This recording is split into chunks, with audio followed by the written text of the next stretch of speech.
শুধুমাত্র লেখাপড়ার বিষয়ে মেয়েদের সাথে কথা বলা যাবে কিনা? হ্যাঁ, মেয়ে যদি আপনার স্ত্রী হয় বলা যাবে। প্রথমে কথা বলবেন, নোট চেঞ্জ করবেন। আমরা কি ভার্সিটিতে পড়ি না মনে করছেন? নোট এক্সচেঞ্জ করবেন। তারপরে কি হয়, নোটটা বাসার সামনে আসে নিয়ে যাইস, এই যে বাসার সামনে যাওয়া শুরু হলো। তারপরে দাঁড়ায় থাকবেন দেখার জন্য। তারপরে কোনো একদিন কফি খেতে গেলেন, আবার যে গ্রুপ স্টাডি করেন মাঠের মধ্যে বসে, ছেলে মেয়ে একসাথে, মাশাআল্লাহ। আবার দেখা যায় ছেলে টিচার মেয়েদের ব্যাচ পড়াচ্ছে, আবার দেখা যায় মেয়ে টিচার ছেলেদের ব্যাচ পড়াচ্ছে।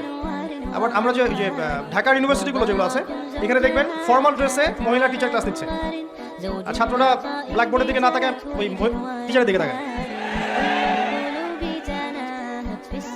এই করতে করতেই হলো, তারপরে অ্যাফেয়ার হয়ে গেল।